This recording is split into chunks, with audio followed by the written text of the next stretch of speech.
Good day to you, my fellow endoskeletons. I'm Kenetor and welcome back for another Starbase progress report. We're on week 46 of 2020, and if you're new here, I bring you the latest news and updates of everything Starbase every Monday. So make sure you subscribe and hit the bell so you never miss out. Now let's get to it.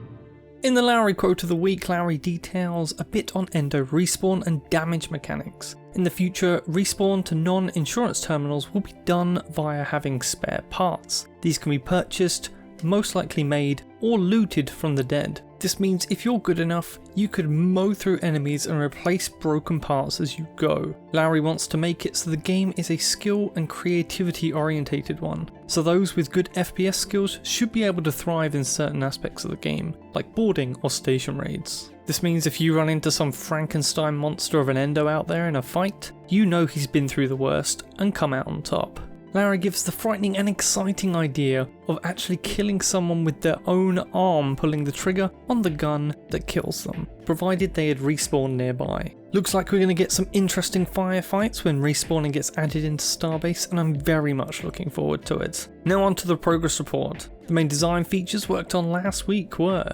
design on easy building mode has started. This will be a simplified way to build ships from modules in-game but outside of the Starship Designer. Safe zone has been added around the Moon City and new collision rules have been assigned. With collision damage has been applied, but weapon damage is not allowed. And new factory parts and player-made ships have been added to the economy. Could this be a hint at factories coming in the next patch? Let's hope so. Now onto the gameplay updates. Chair quick binds now only reach devices of the same structure. This one was added to stop people sitting in a chair just outside your ship and controlling it. Safe zones now have specific settings for preventing structural collision damage. A fix has been made for being able to drop electric resource into the world. Kill zones have been added below the moon's surface as a failsafe. When Frozen Byte added the moon, many of us ended up underneath the moon's surface as we tested crashing into it, as I showed off the other week. Ability to resign stations has been added. Resigning a station has a 60-second cancelable timer visible to all users near the station terminal. And the ability to claim resigned stations has also been added. Claim button has been added to station terminals, though it may be a while before we see any abandoned stations, if at all, within closed alpha, unless the devs hide some deep in the belt to find. This would make for some nice PvE content and could require some fixing to build back up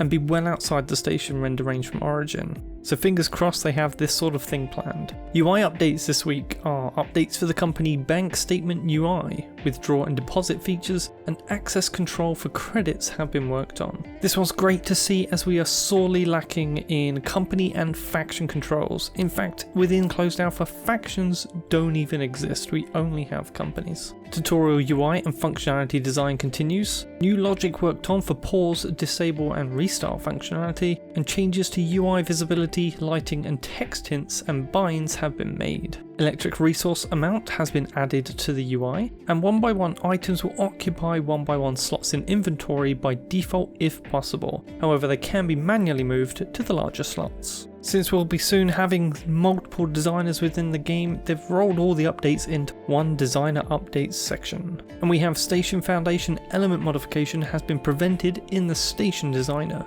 A fix was made for station grid slot LODs in the station designer, and a fix was made for attachment plates placed in the interior designer getting deleted when moving the module in the lot designer. Onto animation now, we have all weapons and tools now have sprint animations, and all first person lower weapon animations have been improved and poses have been updated so they take less space on screen. In station art, we have Moon City prototype has been created and added to the game. City holograms are being implemented into the cities. These will see more use in space stations. First batch of skyscraper modules, entrances, floors and roofs have been created and combined, and interiors are currently being worked on, and these new skyscrapers are looking absolutely splendid, and new city areas are being worked on. Going into weapon art now, we have the new tripod heavy weapon has been rigged, animated and waiting for finalization. More on this shortly. Tripod heavy weapon will get more weapons, but for now they've made an autocannon for it. And the remote explosive device explosion VFX has been updated to be more forceful and generally bigger in size and impact. And lastly, other updates this week are the following updates have been made to the player ship shops. New ships have been added with the Malamute, Tick,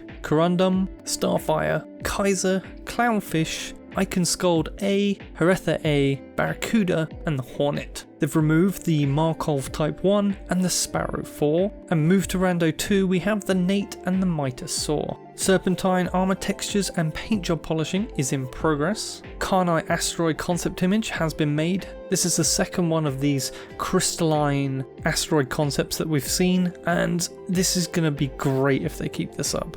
Station asset icons have been added from decorative surfacing and decorative furniture categories. Asteroid materials are being updated, and new rougher variations of asteroid materials are being made. Our feature video this week is of the portable turret. We have seen this new turret before, but here we can see it being run through animation and rig testing. This shows deploying, carrying, and even weapon unload. This will hopefully bring some shake up to gameplay, as these weapons will be great for defending against boarding parties, or even getting some mouse controlled shooting in with weapons capable of sniping out enemy gunners, or even a pilot. Now don't forget, if you do get into closed alpha, be sure to send any funny or awesome clips and recordings my way for a chance to be featured on the channel. Feel free to contact me on Discord, or come jump on my Discord server, which is also home to my faction, the K-Bars, should you be looking for one to join. As always, please smash that like button, share the video with your friends and faction, leave a comment with any questions you want answers to, and I'll see you in the next one.